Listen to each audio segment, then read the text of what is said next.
Good morning, everyone. So, we will be continuing with the second topic in module 2. Okay. In the previous topic, we saw advanced processor technology. Mainly, we focused on RISC versus CISC. Okay. So, uh, RISC is reduced instruction set computer, and CISC is complex instruction set computer.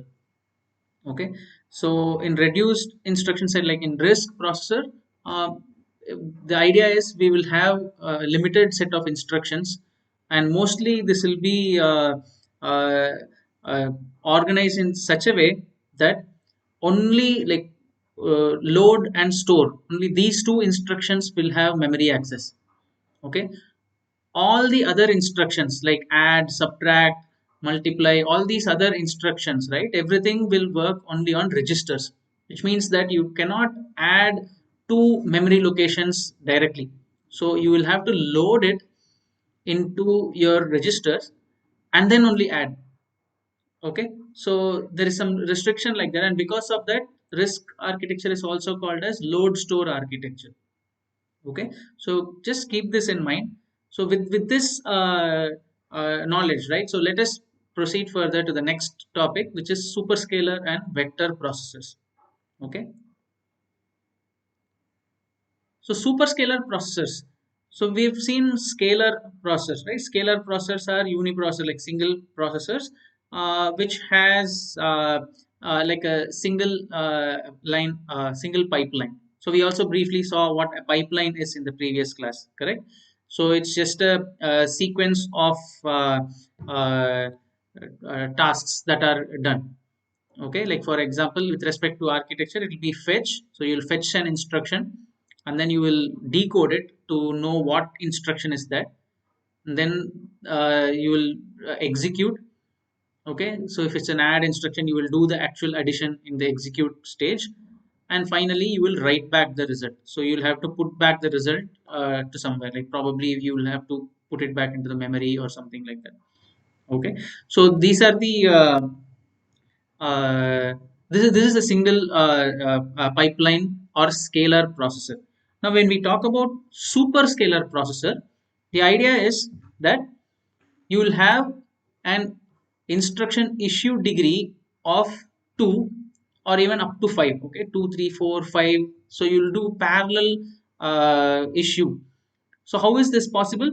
It's very simple, right? So all you have to imagine is, if you remember that we had that robotic arm that was assembling some gadget in the previous class, right? So if you have that, you just have to imagine you will have like two or two, three, four different copies of the same thing. Okay, so you will have multiple copies of the pipeline. So that's what is superscalar. Okay, so you just add more units. So you will have, instead of previously having one robotic arm fetching, now you will have like three robotic arms or two robotic arms, like multiple robotic arms that will do the fetch, and then you will have multiple robotic arms that will assemble. Okay, so something like that. So you'll have multiple functional units. So that is the key idea. So because of that, when you have multiple functional units, then what happens? So you can have parallelism inside the processor itself. Okay, so previously in module 1, when we saw about multiprocessor systems, we assumed two different instances of processors. Okay, so there is processor 1 and there is processor 2, and each of these processor is a scalar processor, but there are two instances of the processor. Now what we have done is we have merged them into one single chip. Okay, so in one chip itself, you will have multiple units, multiple functional units working together. Okay, so the pipelining is possible here. So the pipelining will follow similar to what we saw in scalar. The only difference is we will have now parallel execution. Okay, and most importantly, there is dynamic scheduling. Okay, so now why do we have to combine all this? Okay, so that's a very important question. Previously we had multiple instances of single processors, correct? Now one processor may have an adder that is free. Okay, but on the other processor you may want to do an addition. Now we saw that when you have to do an addition across processors, there is a communication delay, correct? So previously what happened was, you have one processor here, one processor here, so it is P1 and this is P2. So let us say this guy wants to do addition, but this adder is full. Okay, so this adder is already working on something, but here there is an adder. Okay, so there's an adder that is free in this processor. Then this instruction has to be sent through inter-processor communication. Okay, if you remember, there was a illustration something like this. This communication latency is very large. Okay, so now even though you are doing parallel processing, but then there is a communication latency, so you want to break this line here. So what you did was, you will combine both the processors here. So instead of one adder in each processor, you will have one processor with two adders. Okay, so now fabrication technology, everything advanced, so you put everything in one processor, so that that communication latency is avoided. Okay, so there is a dynamic scheduling that is possible. So my add instruction, depending on which adder is free, I can go here or here. It really depends on whichever adder is free, right? It's not static. So that's a key thing here. So the pipeline is going to look like this. Okay, so you have your three fetch units in this case. Okay, and then you should have three decoding units, and then you should have multiple ALUs. Okay, so the ALU should have multiple instances of adders, multipliers, so that you get, even if you have three add instructions, you should be able to do three additions here, something like that. Okay, so all you're doing is you're just combining it, so putting three processors together inside one. Okay, any questions on this, guys?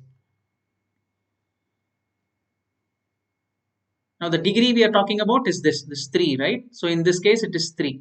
It can be from 2 to 5. So 2 to 5 is the norm. Beyond 5 it gets too unwieldy to handle, the overhead becomes higher.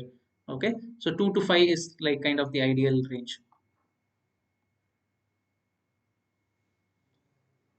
Now this is how the architecture of a superscalar RISC processor looks like. Why it's a superscalar RISC processor?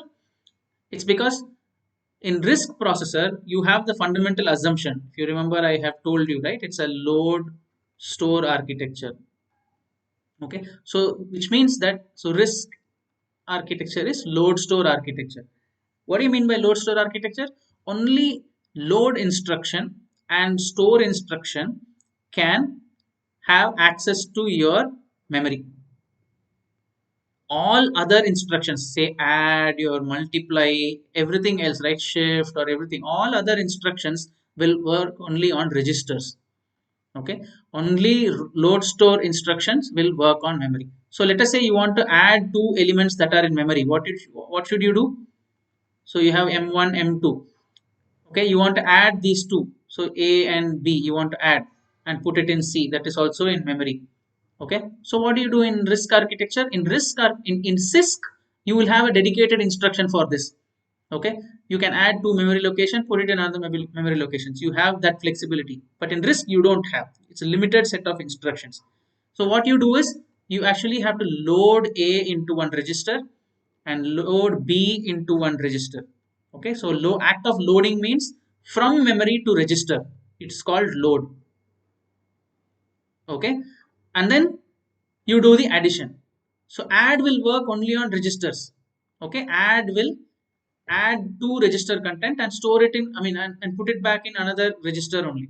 Okay, r1 plus r2, and you put it in r3 only, you cannot put it in memory again. And then you have to have a store instruction, and that store instruction is going to store it back to the memory. Okay, so this is how RISC architecture works. So according to this, now this is the superscalar design for the RISC architecture. So what does it say? Okay, so initially what you have the instructions in your instruction memory, correct? And then you also have a cache, you will have instruction cache to store all the instructions as a buffer, right? You put it in the cache. Cache is a faster memory that is tightly coupled to your processors. Okay, So now this boundary is the actual processor. So this boundary, right, the outer boundary, it's the actual processor. Everything outside of this is not the processor, it is only tied to the processor through bus. Okay, so now even in this, so this is the integer unit. So whatever you have here, God, this is integer unit, and this is floating point unit. This is floating point unit. This is integer unit. Okay. Now if you see, you fetch the instruction, and after fetch, what you should do? You should decode it. Okay. What is decoding? Decoding is just trying to understand what that instruction is.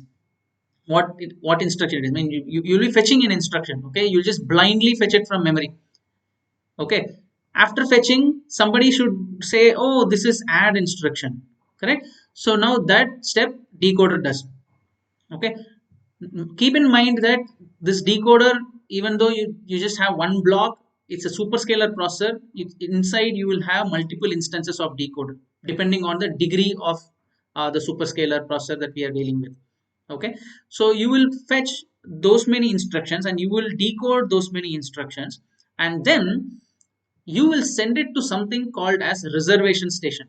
Okay, so we will see more about this in the upcoming modules, but just know that this reservation station is nothing but it's a bookkeeping for all your functional units. So these are the functional units in your superscalar processor.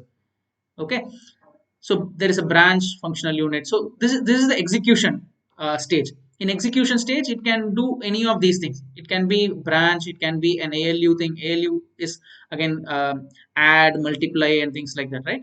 And shifter, load, and store. So these are the different execution that can happen. Okay, so now reservation station is allocated for each of these functional units. Okay, each of the functional unit will have a reservation station, which is nothing but bookkeeping. If you go to a hotel, right, to book a room, previously maybe in the movies and all, you would have seen they would take one register and then they'll make an entry, right? Okay, this guy is going to occupy this, so this room is free, so you can take this room's key. It's exactly the same. Okay, but now you don't see those books, but now replaced by Excel sheets or something, right? So whatever, but the idea is the same. So you need to keep a note of which functional unit is free and which functional unit is occupied. Okay, so you just maintain it. So this is the dynamic scheduling part. Okay, you will have to know which particular instruction or which particular instance of your branch, or which particular instance of your adder is free.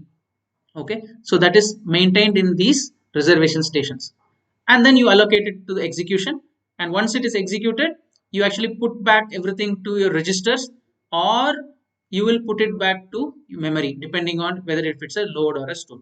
Okay, so finally you will actually put back the register to register file.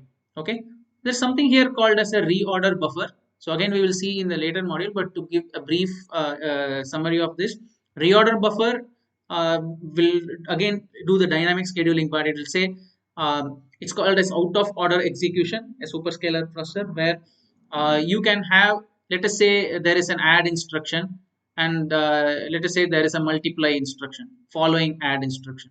Okay, so ideally you will execute in this order, correct? First you will do addition, and then you will do the multiplication.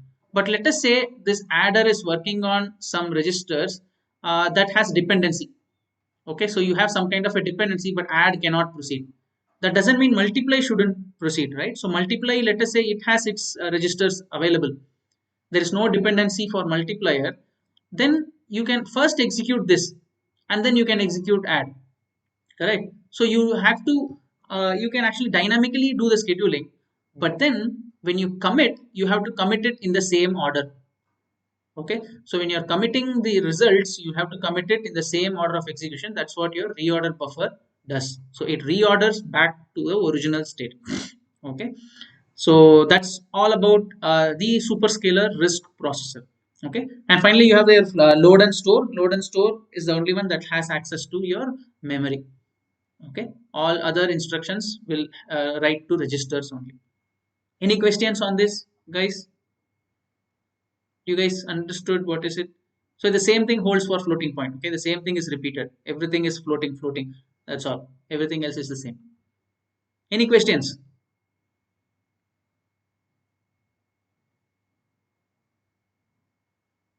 Okay. So we'll see a simple example for superscalar processor. We'll take IBM RS 6000. Okay. So I'll just briefly go over this. This is it has three functional units. So one is a fixed point processor, the other one is floating point processor, and there is a branch processor. Okay, so the idea of branch processor is to arrange instructions in multiples of five. So arrange next five instructions within a particular branch, and then it will allocate it to the functional units. Okay, so the control is hardwired, which means, as we've seen, it's a RISC processor, right? RISC processors are hardwired, and it's simpler to do it that way. And you also need wide buses. If you see, all the buses are 32-bit wide if it's integer, and if it's floating point, it is 64 bits wide. Why? Because 64-bit is the double precision uh, width. Okay, and you also see for IO and the cache, you have 128 bit channels too. Okay, so you have really wide buses. So for a superscalar processor, you need wide buses because of the bandwidth you requirement.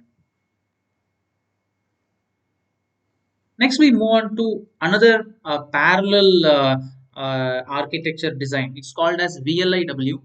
It stands for, VLIW means very long instruction word. It stands for very long instruction word. The idea here is that, let us say you have a program that does something like this: C equals to A plus B, and then D equals to A times B. Okay, so now let us say this part of code uh, is actually one of the most significant portion, or this is the core of your entire program. Okay, which means like it's in actually the innermost loop of several loops. So there's a for loop, and then finally you have this as the instance, right? So this means that the program is going to spend most time in these two instructions. Okay, and let us say all the applications that you are going to run will have something like this. Okay, so then instead of have treating this as separate instructions, what you can do is you can actually club these two as a single instruction. Okay, so that's the idea of VLIW. Now, when you have uh, a repeating pattern in your programs, then you can actually club those patterns and then make it into a single instruction. And that instruction will be a long instruction. Okay, so if you consider this instruction is going to have both your add as well as your multiply as part of your instruction. Okay, so now instead of your previous instruction, so this is going to be if this is the instruction format, right? So previously it's only add, now you have a multiply also along with it. Probably you will also have a shift here. Okay, so it really depends. So that's what is depicted in this part of the figure. Okay, so when you have such patterns, when you want architectural support for such patterns, then you go for VLIW, where you can have multiple instructions in a single instruction itself. Okay, or to put it, a single instruction will be a very long instruction word which includes lot of sub instructions in it. Okay, so the instructions are broken down into multiple simultaneous operations. All these should be parallel. Okay, so there should not be dependency. You have to make sure that there is no dependency between these. Then there is no point. Okay, so all these should be parallelly executable. And then these words can be very long, as the name suggests, 256 to 1024 bits, and you need multiple functional units again, similar to superscalar. So this is another it's another way of doing bringing parallelism within the processor. And you need compiler support to do branch prediction here. The only problem you will have is when you have a branch prediction. Okay, so you need to have some kind of a compiler support that should tell you, oh, okay, so you can actually execute this up to these many times. Okay, so that particular part is called as code compaction, where when your compiler does the job of helping you with branch prediction. Okay, any questions? Guys, you should ask some questions, okay, or at least acknowledge saying it's you are understanding, you're not understanding something. Okay, it should not be a monologue.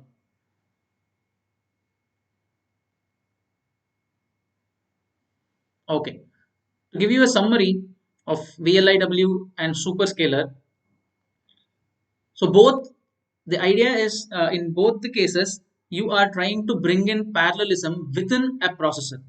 Okay, so far in the previous module, right, you had seen like two or multiple instances of single processors.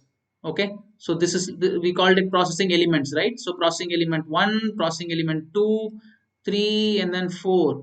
Now these, each processing element is a scalar processor.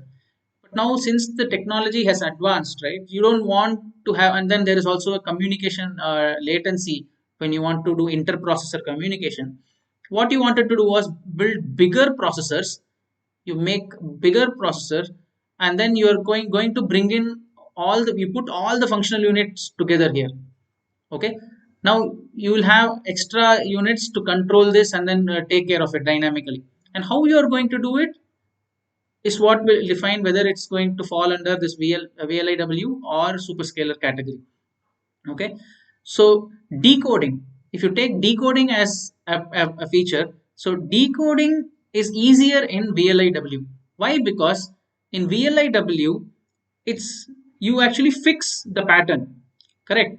Now the decoding is going to be only as simple as any RISC processor. Okay, so that's taken care. However, in a superscalar processor, the decoding is going to be complex. Why? Because you have to do a dynamic scheduling. Okay, you will have multiple instances of these functional units, and then you need to have a dependency analysis, and all these things are going to happen. So it's going to make the decoding far more complex in a superscalar processor. Now, when it comes to code density, in when ILP is lesser, code density worsens. Okay, it's actually very evident. VLIW assumes that you will have repeating patterns, and then the repeating patterns will not have dependency. Okay, now when that degree of parallelism, right, within that chunk, it reduces, then the code density also worsens. Okay, so you cannot exploit the long word. Then you will have to go with a normal risk, like a normal scalar instructions. However, in superscalar, it has better code density. Okay, when ILP is less. Why? Because it again, it will act like there are independent processors that are running parallelly. Okay, so it's like it suffers the same problem as that of any single processor. Okay, so the code density will not be affected. Then we have CPI. Okay, CPI is lower in VLIW, clocks per instruction. Why? Because you actually have a long instruction word that is split into several stages, and you have parallel execution in one stage. Okay, so the idea is in VLIW, if you see, there is only one fetch, one decode, but then you have parallel executes. Okay, but in superscalar that is not the case. You have three fetch, three decode, and then three execute, correct? So now because of this, the latency, everything is increased, and then you have a lower CPU in return. And effectiveness, so depends on the efficiency of the code compaction. And here the efficient effectiveness of superscalar is better. It's actually completely dynamic here, which also means it's complex. And finally, detecting parallelism. So here you don't have to have anybody to detect parallelism here. Okay, you just assume that by design your program is parallelized. Okay, you don't need any special hardware or software to do detect parallelism. However, on a superscalar processor, you need specific hardware support, like we saw in the reservation stations, right? So that is the hardware support that you need. So you have to continuously monitor which adder is free, which load unit is free, and you have to keep doing it dynamically. And you also need software support, where you can always, you need to know that how much loop you have to unroll. You have to keep thinking, you have to keep doing these analysis to improve the performance. Okay, so that's the difference between VLIW and superscaler. So even like on paper it seems like VLIW is much more efficient than superscaler, and superscaler is much more complex than VLIW. VLIW did not kick off very well. Okay, it was suitable in the initial stages of GPU designs. You have you heard of ATI? So ATI is the graphics card AMD produces, right? So even before AMD acquired ATI was an independent company which was doing graphics processors. They have actually fabricated processors based on VLIW. But then it didn't go really well, and then GPU design itself took a different turn. Right, it doesn't fall under any of this architecture category. Okay, so actually many of the processors that we see today are superscalar. So you have multiple fetch, multiple decode and execute. So this is what we have today. Even though it's complex, it's more efficient. Any questions? All right, if not, I have some questions for you. Okay, so what does VLIW stand for? Let's ask yeah, Swedel to point someone. Swedel. Yeah, time for questions. Most fun part.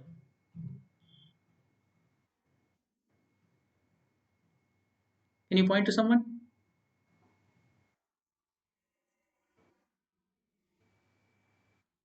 Yash. Yash, are you there?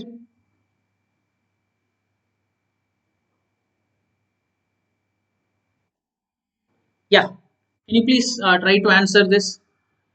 What VLIW stands for?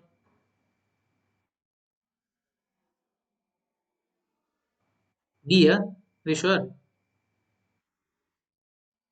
It's not vector long instruction word?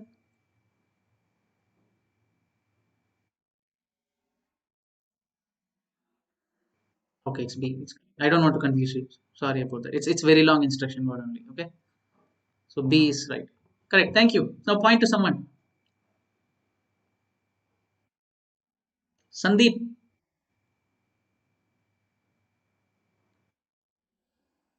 Hey. Yeah. Can you answer the second question?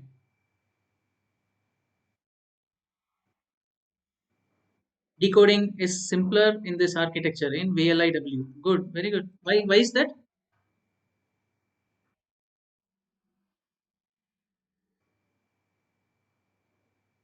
Hmm.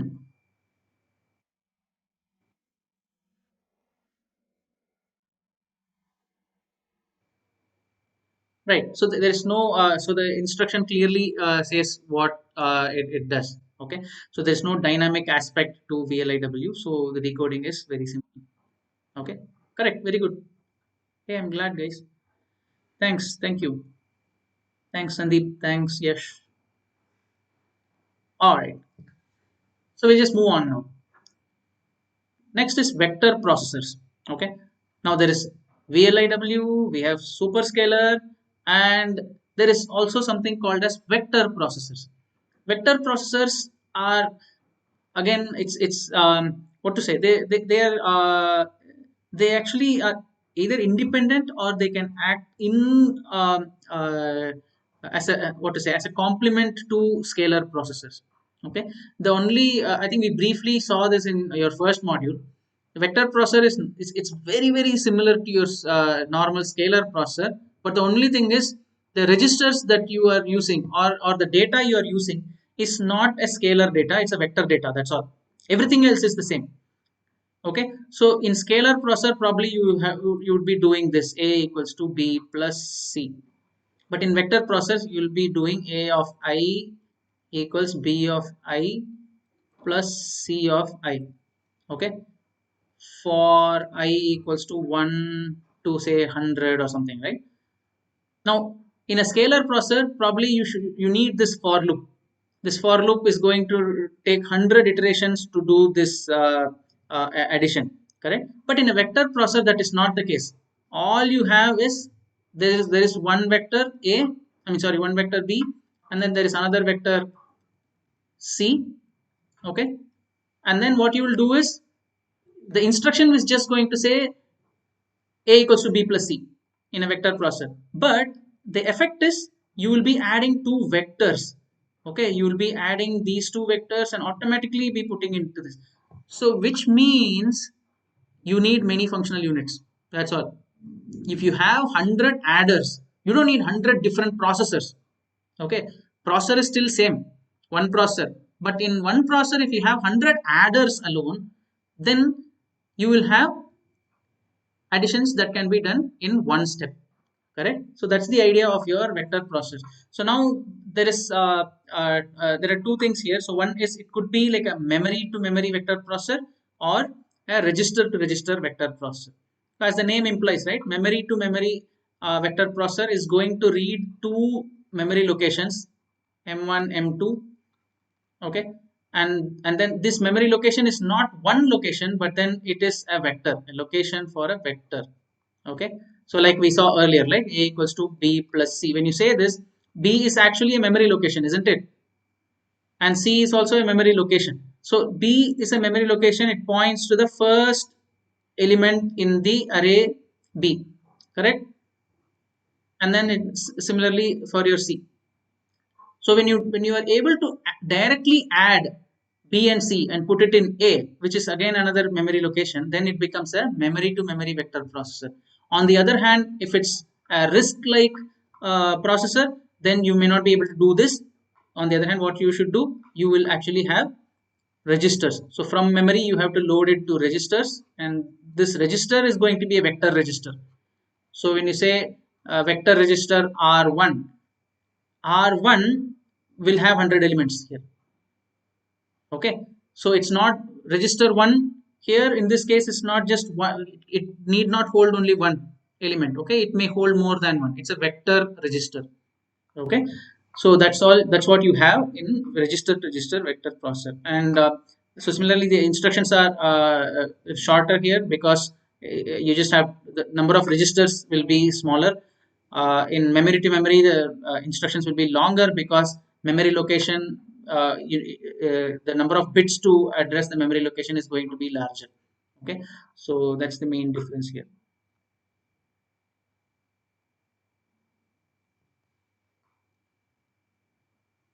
So vector instructions, you have, we saw register to register instructions, right? So there are different types of instructions.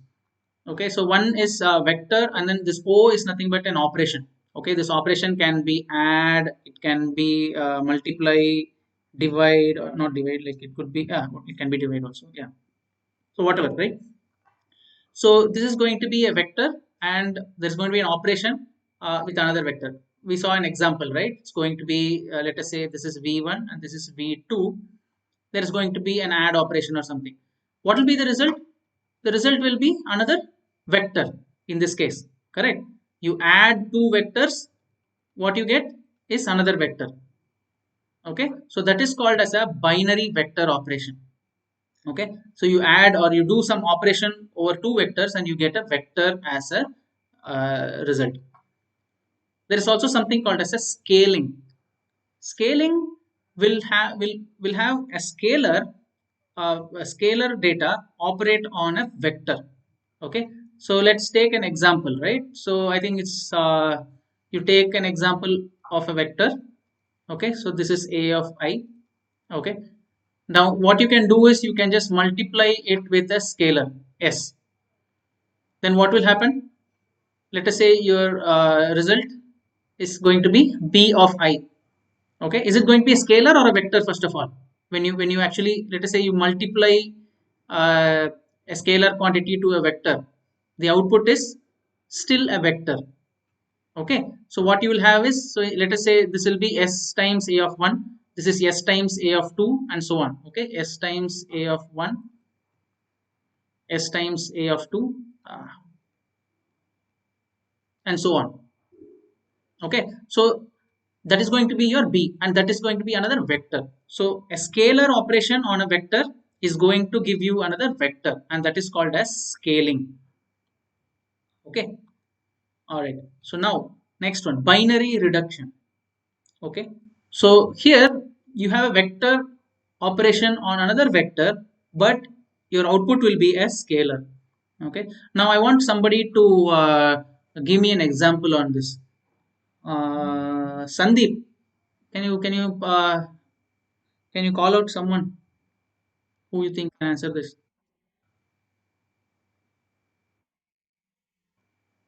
He just left the meeting, man. Yeah, he knew you were going to call him.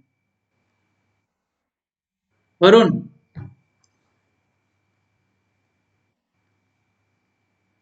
Varun,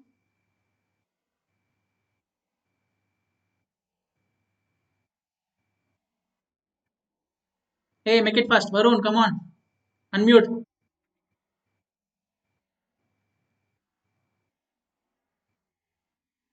Yeah, can you give me an example of this binary reduction? So binary reduction means when you do an operation with two vectors, the output is going to be a scalar. Can you give an example of this?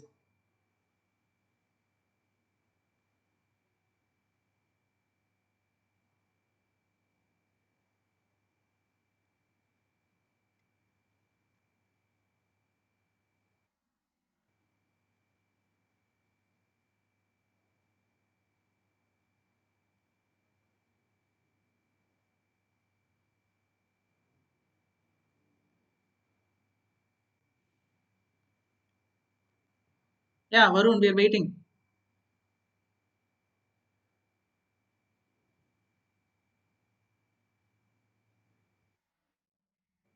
Try, man.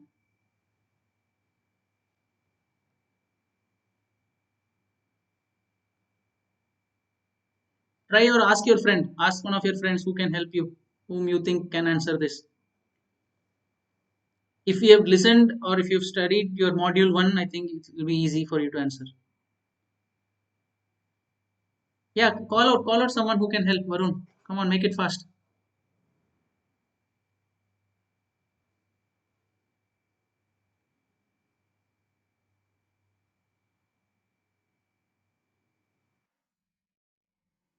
Rahul,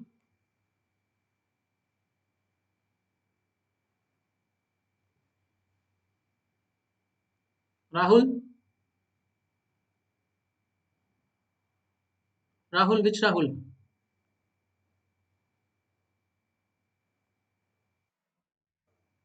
Rahul Sahu, unmute.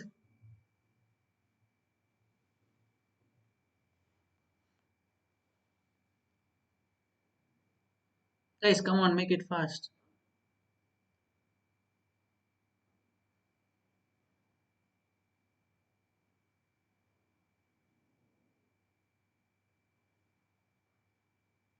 Hey, Shubham, are you there?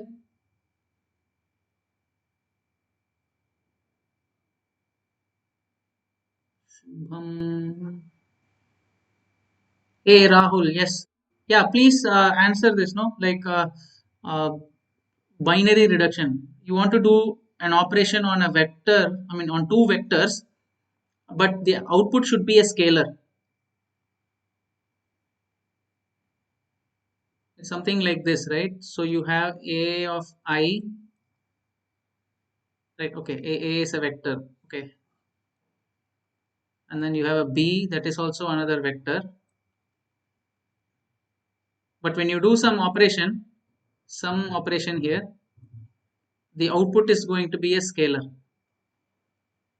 What kind of operation will be uh, this?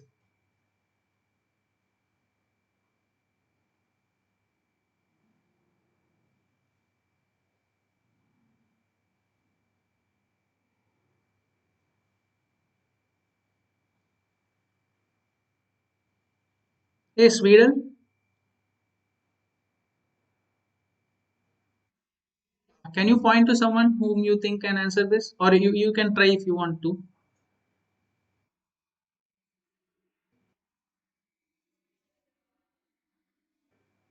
Is that so? If you do, you will have to first convert both of them to scalar. Okay. Yeah, just give me an example. What kind of multiplication are we talking about?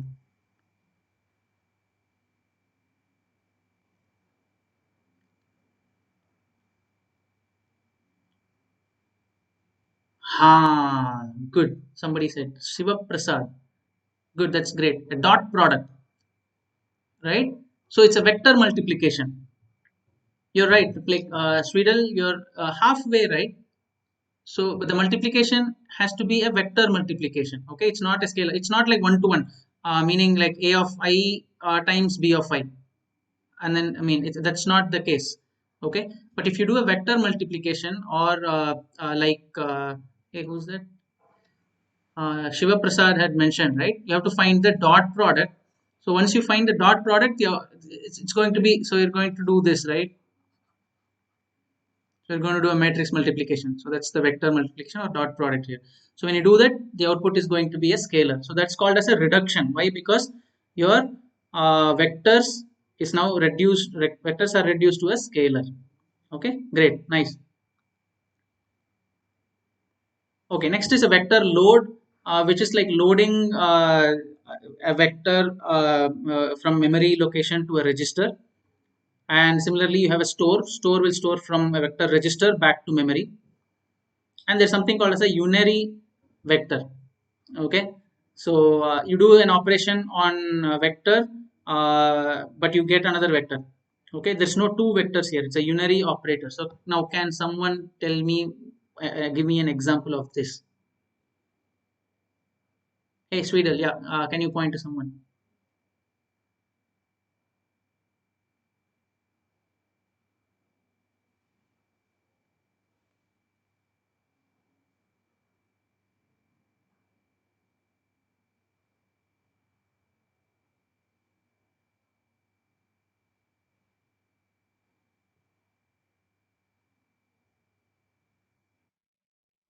Soumya?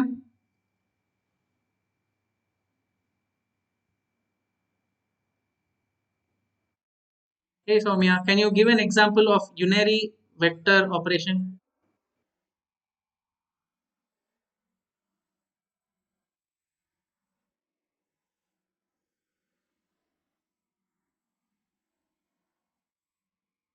Try man, try. You don't have to be sure, you just have to try. Huh? See? Good. Very good. Nice. That's all. Right. So what is there? Very nice. Thank you, Soumya. So it's just a negation, right? That's an example. So you have a vector A, but you want A bar or something, no? So you just have to do an inversion of that, not of A or something like that, right? So that's a unary vector operation. And then you have unary reduction. So this is again, it could be again a negation example here. So what you're going to do is you have a vector A, you just want to find out if I mean there are no zero entries here. Okay, so you just do an AND of all the entries, but you will get a scalar. Okay, if the resulting thing could be either 0 or a 1. Okay, so it could be a scalar and it's called unary reduction. Okay, so those are the different vector instructions. So now similarly you have memory operations also. It's exactly same as what we saw, but the only difference is this is going to be all memory. Okay, and now there is also called vector pipeline. Now if you want to do a vector pipeline, as mentioned, right? So you will have a normal scalar pipeline, but in addition to that there is going to be this guy. So previously the execute is just going to take one cycle, but now not the case, right? So the execution is going to take this, and then this is going to be the next pipeline stage depending on how many units you have, right? So you're going to have a pipeline of your vector execution. Okay, so in different stages, so that's your vector pipeline.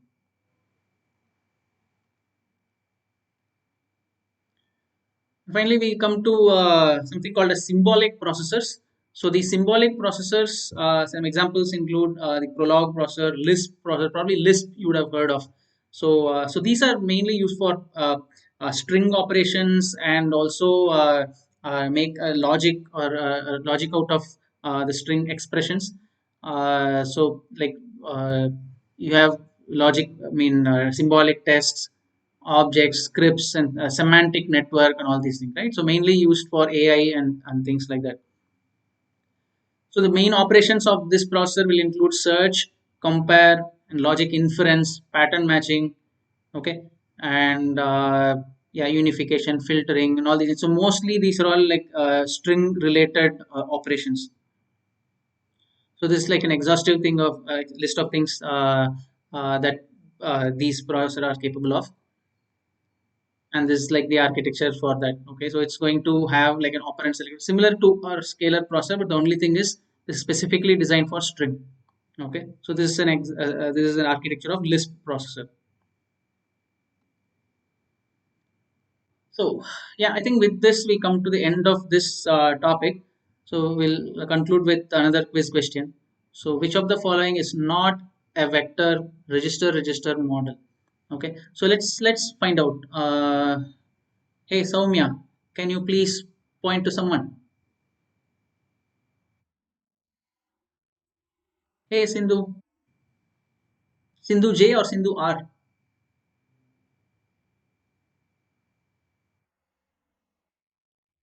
Sindhu R, you are the chosen one. You're going to finish this topic. Hey Sindhu R, can you please unmute?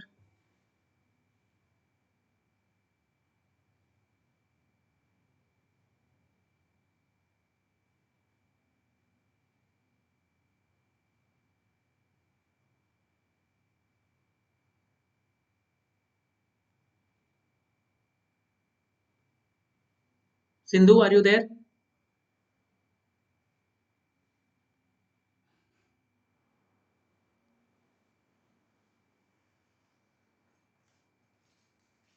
Okay, Sindhu R is not there. Then let's check with Sindhu J. Okay, Sindhu J, are you there?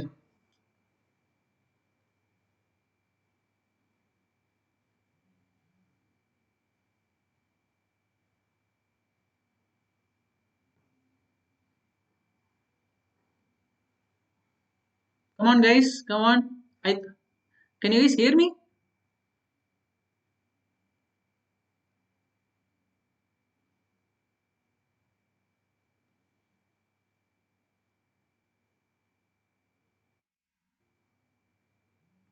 Right, come on, guys. I think we should get a little more serious in this. Okay, I really want you guys to listen to the lectures, not just log in and walk away. Okay, that's not the purpose. This subject, don't take it lightly. I'm telling you again. So, this subject is actually a nightmare. I'll tell you, and really, I don't want this to become a nightmare to you. Okay, but if you just take it lightly, it will become one. All right, let's pick someone else. All right, let me pick somebody. Hey, Nitin.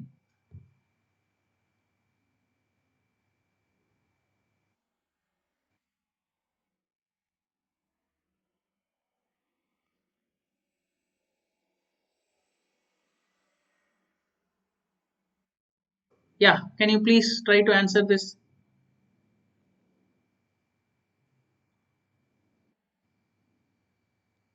Which of the following is not a vector register to register model? Okay, a binary vector. Is this correct? Is this part of the register register model?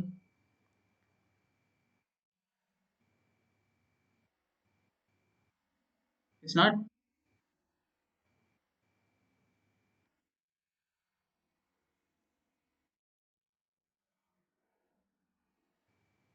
What is binary reduction? Binary reduction is not. Is that what you're saying? Is this the answer you're saying? Yeah, you don't have to be sure. That's why I'm saying. So let's try to analyze, right? Let's try to think and then try to answer. All I'm asking you is to think. That's all. So let's take A. Do you think this is correct? A binary vector. two vectors resulting in another vector. Is that correct?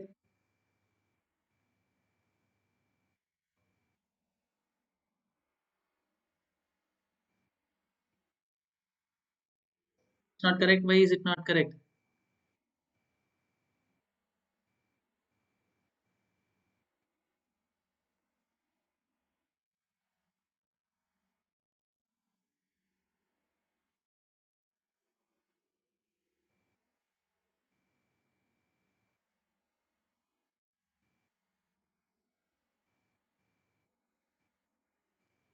You want help? Get some help?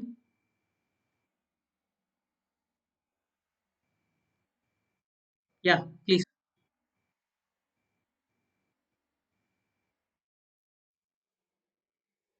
Yeah, yeah. Call out someone. Call your friend. Anybody who can help you. Yes. Yeah, please help Nitin. Binary vector. It's not a vector register to register model. Why is that?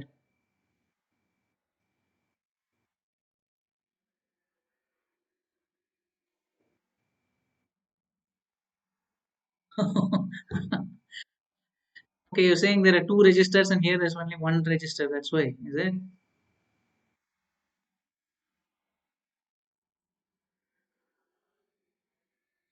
Huh.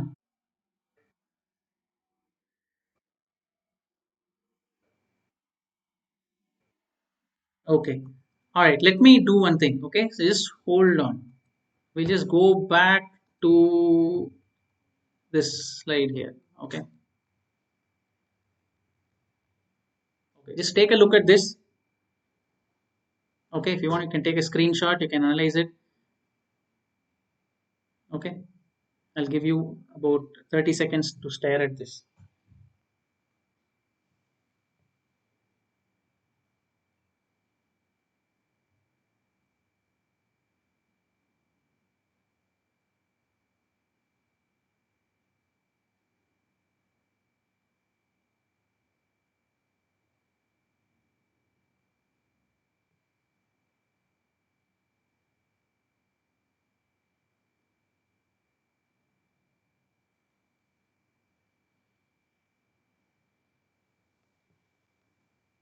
Okay.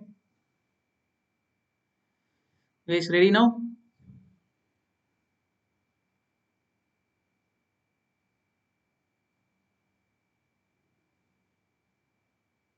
All right. Let's go.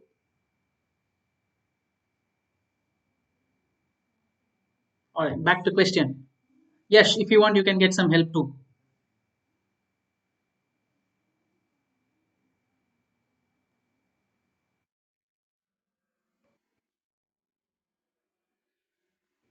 All are register model. Are you sure? It's a tricky question. So actually, yes. By name, yeah, there is binary vector, there is scaling, there is binary reduction, there is unary vector. But are these correct?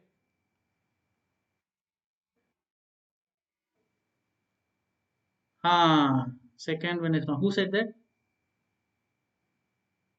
Sweden. Okay. Okay. Correct. And someone else also told that. Who's that? Shruti Singh also told that. Yeah, very good. Good, good, good, good. Yeah. So scaling. So this will be V2, correct? Okay. All right. So it's not a very difficult question, right? If you just think about it, you just have to, yeah, think. That's all. Okay. So I think we'll conclude with this for today. Okay. I think I've embarrassed you enough.